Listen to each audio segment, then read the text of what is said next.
श्री शिवाय नमस्तुभ्यम। आप सभी पर महादेव और देवी पार्वती की कृपा सदा बनी रहे। आप सभी का दिन शुभ हो। उम्मीद है इससे पहले का वीडियो आपने ज़रूर सुना होगा। वीडियो को सुनने के लिए, उसको लाइक करने के लिए और अच्छे अच्छे कमेंट करने के लिए आप सभी का बहुत बहुत धन्यवाद। तो दोस्तों, पिछले अध्याय में हमने बुधवार तथा गुरुवार व्रत की कथा की विधि का रसपान किया था। दोस्तों, आज के अध्याय में हम 9वें अध्याय का रसपान करेंगे। इस अध्याय में आप शुक्रवार व्रत कथा का रसपान करेंगे। तो आइए दोस्तों, रसपान करते हैं आज की कथा का। ईश्वर बोले, हे सनत कुमार, अब शुक्रवार की कथा कहूँगा, जिसे प्राणी श्रद्धा से सुनकर समस्त विपत्तियों से छूट जाता है। पांड्य वंश में उत्पन्न एक सुशील नाम का राजा था। उसने बहुत से प्रयत्न किए, परंतु उसके पुत्र नहीं हुआ। उसकी सुकेशी नाम की पत्नी सर्वगुण संपन्न थी। पुत्र न होने के कारण वह हमेशा चिंताग्रस्त रहती थी। एक समय स्त्री स्वभाव के कारण उसने प्रत्येक महीने अपने उदर पर कपड़े के टुकड़ों को बांध पेट की वृद्धि कर सबको दर्शाया कि वह गर्भिणी है, और स्वयं किसी गर्भिणी स्त्री को खोजती रही। प्रारंभ से उसने पुरोहित की पत्नी को देखा, वह गर्भिणी थी। कपटी रानी ने अपना उद्देश्य पूरा करने को सुतिका को एकांत में बहुत सा धन दे दिया। इधर राजा ने रानी को गर्भवती जान पुष्पन तथा सीमोन नयन बड़े प्रसन्न मन से किया। पुरोहित की पत्नी का प्रसव समय नजदीक आया। सुन रानी ने भी प्रसव की भी तैयारी करवा दी। दाई ने प्रसव समय में पुरोहित की पत्नी के नेत्र बांध दिए और उनसे उत्पन्न पुत्र को रानी के समीप भिजवा दिया। इस प्रकार पुरोहित के पुत्र का रानी के समीप जाना कोई नहीं जान सका। रानी ने पुत्र ग्रहण कर सब जगह खबर भिजवा दी कि मेरे पुत्र हुआ। इधर दाई ने पुरोहित पत्नी के नेत्र बंधन खोल उसे मांस की पिंडी दिखलाकर कहा कि ये अरिष्ट हुआ। उसकी शांति पति देव से कहकर करवाना। इधर दाई ने पुरोहित पत्नी के नेत्र बंधन खोल उसे मांस की पिंडी दिखलाकर कहा कि ये अरिष्ट हुआ। इसकी शांति पति देव से कहकर करवाया। पुत्र नहीं हुआ तो न सही, परंतु आप भाग्य से जीती रही। लेकिन पुरोहित पत्नी के मन में संदेह रहा कि कहीं इसने कपट तो नहीं किया। उधर राजा ने पुत्र की उत्पत्ति सुन प्रसन्न हो ब्राह्मणों को बहुत सा दान दिया, और जो कैदी जेल खानों में थे वे सब प्रसन्नतापूर्वक छोड़ दिए तथा पुत्र के नामकरण आदि संस्कार किए। राजा ने पुत्र का नाम प्रियव्रत रखा। श्रावण महीने के आने पर पुरोहित की पत्नी ने शुक्रवार को दीवार पर कई लड़कों के सहित जीवंती का माता की मूर्ति लिखकर उसका पुष्पमाला से पूजन किया तथा 5 दीपक जलाए। फिर गेहूं के आटे से दीपक बनवाकर उन्हें घी में पकाकर भोजन किया।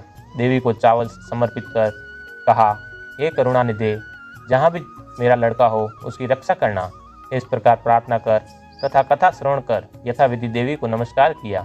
तभी से जीवंतिका देवी उस पुत्र की रक्षा रात दिन करने लगी। कुछ काल बीतने पर राजा मर गए। पितृपद पुत्र ने पिता की पारलौकिक क्रिया की। पश्चात मंत्री पुरोहितों ने प्रियव्रत को राज सिंहासन पर बिठा दिया।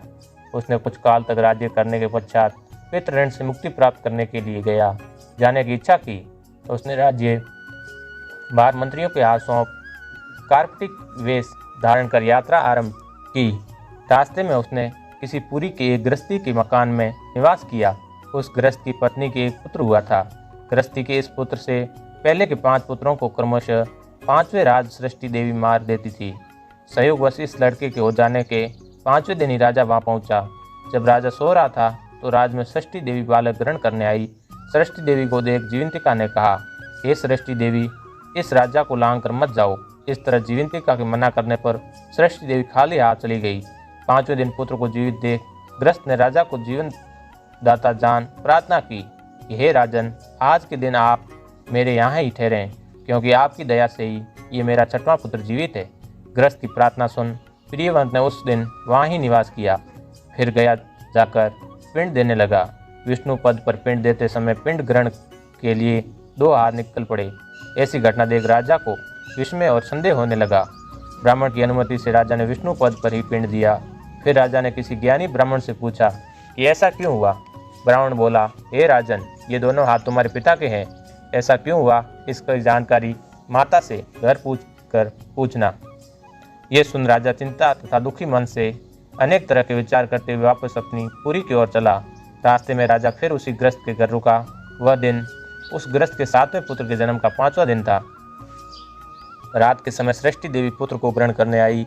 जब सृष्टि देवी को जीवंतिका ने पुनः मना करा तो सृष्टि देवी जीवंतिका से कहने लगी, हे जीवंतिके, इसकी आपको क्या आवश्यकता रहती है तथा कौन सा व्रत इसकी माँ करती है जिस कारण आप रात तो दिन इसकी रक्षा करती हो। ये सुन जीवंतिका हंसती हुई कहने लगी, हे सृष्टि देवी, इसकी माँ श्रावण महीने के शुक्रवार के दिन मेरा पूजन तथा व्रत नियम से करती है। इसी नियम को मैं आपसे कहती हूँ। इसकी माँ हरे वर्ण का कपड़ा तथा चोली ग्रहण नहीं करेगी और हरे रंग का कांच का बना चूड़ा आदि भी अपने हाथों में ग्रहण नहीं करती। धोबन के जल चावल को कभी नहीं लानती, हरे फलों के मंडप के नीचे नहीं जाती, न ही करेले का साग खाती। यह सब मेरे लिए करती है, अतः मैं उसके पुत्र की रक्षा करती हूँ। राजा ये सब वार्ता छिपकर सुन रहा था। ये सब सुन राजा सुबह अपने नगर के लिए चला। नगर पहुंचकर राजा ने माता से पूछा, हे माते, आप जीवंतिका व्रत करती है, इसकी विधि क्या है?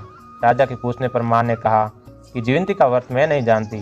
तब राजा ने गया यात्रा फल प्राप्त ब्राह्मणों तथा सुवासियों के वहाँ भोजन का निमंत्रण भिजवाया तथा साथ में जीवंतिका देवी के वचनों के परिसार ब्राह्मणियों के यहाँ हरे वस्त्र, चोली और कांच के कंगन आदि भिजवाए।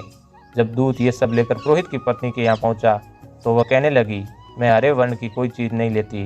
दूत ने यह बात राजा से जाकर कही तो राजा ने पुरोहित पत्नी के लिए रमणीक लाल वर्ण के कपड़े आदि भिजवा दिए। पुरोहित पत्नी उन चीज़ों को ग्रहण कर राजा के घर को चली। वहाँ पूर्व दिशा के दरवाजे पर धोवन जल चावल तथा हरे वर्ण का मंडप देख वह अन्य दरवाजे से महल के भीतर गई। राजा ने ये सब देख पुरोहित पत्नी को नमस्कार किया और नियम पालन का कारण पूछा। पुरोहित पत्नी ने शुक्रवार व्रत का कारण बतलाया। राजा को देख उसी समय उसके स्तन से दूध बहने लगा। भैया जी, मैं 2 हाथ निकलने से, रास्ते में गृहस्थी के यहाँ देवी की बातचीत से और स्तनों से दूध बहने से राजा को ये विश्वास हो गया यही मेरी माँ है। तब राजा ने अपनी रानी माँ के समीप जा बड़े विनय से पूछा, हे माते, भय मत करो, मेरे जन्म समय की ठीक ठीक बात कहो। रानी सुकेशनी ने जन्म समय की सब बात सत्य सत्य कह दी। इससे राजा ने प्रसन्न हो अपनी जन्म देने वाली माँ को नमस्कार किया और धन संपत्ति आदि देकर विदा किया। इससे वे दोनों पति पत्नी बड़े प्रसन्न हुए। एक दिन रात में राजा ने जीवंतिका देवी से प्रार्थना की, हे जीवंतिके, मेरे जन्म देने वाले माता पिता भी जीवित है, तो गया में 2 हाथ क्यों निकले? तब सपन देवी ने कहा, हे राजन, तुझे विश्वास दिलाने के लिए ये माया करी थी, इसमें संदेह मत करो। शिवजी बोले, हे मुने, ये मैंने श्रावण महीने शुक्रवार व्रत का मातम्य कहा, जिसको करने से प्राणी की सभी मनोकामनाएं पूरी होती है। इति श्री दोस्तों, ये था आज का अध्याय। आपको आज का अध्याय कैसा लगा कमेंट बॉक्स में कमेंट करके ज़रूर बताना। और आपको आज का अध्याय पसंद आया तो वीडियो को एक लाइक करके धार्मिक बातचीत यूट्यूब चैनल को ज़रूर सब्सक्राइब करना। धन्यवाद दोस्तों।